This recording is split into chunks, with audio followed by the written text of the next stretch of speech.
अमेरिकी राष्ट्रपति Donald Trump ने इजरायली प्रधानमंत्री बेंजामिन नेतन्याहू से बातचीत के बाद सोमवार की देर रात गाजा में संघर्ष विराम के लिए नया और विस्तृत प्रस्ताव रखा है। वार्ता के बाद दोनों नेताओं ने अपना संयुक्त बयान भी जारी किया है। दोनों नेताओं ने कहा कि वे गाजा में युद्ध समाप्त करने की योजना पर सहमत हो गए, लेकिन ये स्पष्ट नहीं है कि हमास उनकी शर्तें स्वीकार करेगा या नहीं। वहीं अमेरिकी राष्ट्रपति ट्रंप ने कहा कि अगर हमास उनके प्रस्तावित शांति समझौते को स्वीकार नहीं करता तो वे इसराइल को उसे हराने के लिए पूरा समर्थन देंगे। ट्रंप प्रशासन ने इस मौके पर गाजा युद्ध समाप्त करने और भविष्य की व्यवस्था को लेकर 21 सूत्री योजना भी जारी की। साथ ही कहा कि यदि दोनों पक्ष इस प्रस्ताव को स्वीकार करते हैं तो गाजा में तत्काल युद्ध विराम लागू कर दिया जाएगा। इस दौरान हवाई और तोपखाने की बमबारी सहित सभी सैन्य अभियान स्थगित होंगे। ट्रंप के शांति प्रस्ताव में आखिर क्या क्या है वो भी हम आपको बता देते हैं। तत्काल युद्ध विराम शामिल है, 48 घंटों में बंधकों की रिहाई हो जाएगी, गाजा से क्रमिक इजरायलियों की वापसी होगी, हमास का शासन समाप्त करना और हथियार छोड़ना, गाजा में अंतर्राष्ट्रीय सुरक्षा बल की तैनाती, नागरिक मामलों की देखरेख तकनीकी विशेषज्ञों की समिति द्वारा बाद में पुनर्गठित फिलिस्तीनी प्राधिकरण को अधिकार मिलेगा और इसके साथ तमाम और भी शर्तें और बातें रखी गई हैं। प्रस्ताव के अनुसार इजराइल की सेनाएं अमेरिका व अन्य गारंटरों के बीच तय मानकों के आधार पर एक निश्चित समय सीमा के अंदर पीछे हट जाएंगी। इजराइल की ओर से इस समझौते को सार्वजनिक रूप से स्वीकार किए जाने के 72 घंटे के अंदर हमास सभी बंधकों को जीवित या मृत अवस्था में इजराइल को वापस करेगा। प्रस्ताव में कहा गया है कि हमास की ओर से हर इजरायली बंधक के अवशेष सौंपे जाने पर इजराइल 15 गाजा वासियों के अवशेष सौंपेगा।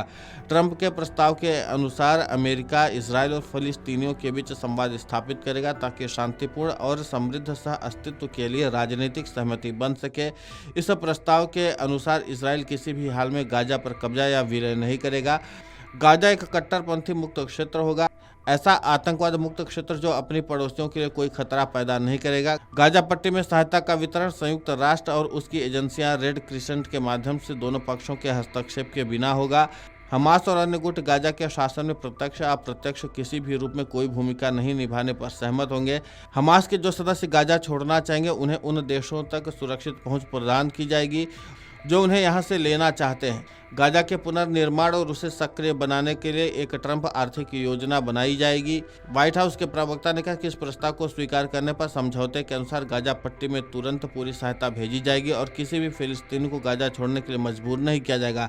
हालांकि जो लोग गाजा छोड़ना चाहते हैं वे ऐसा करने और वापस लौटने के लिए स्वतंत्र होंगे।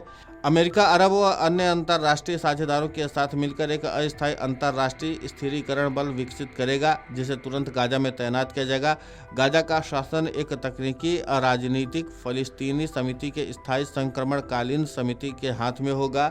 समिति में फिलिस्तीनियों का प्रतिनिधित्व होने के अलावा अंतर्राष्ट्रीय विशेषज्ञ शामिल होंगे।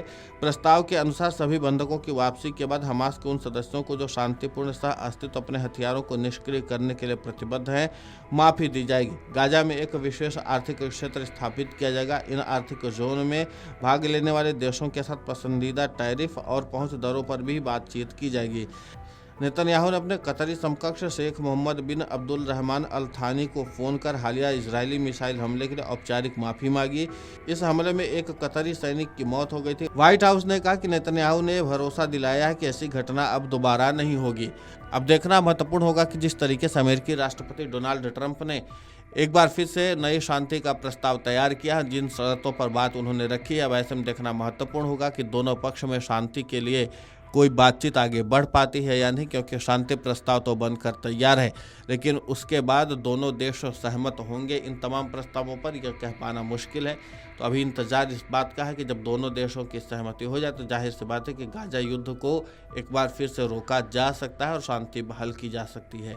Video desk amarujala.com।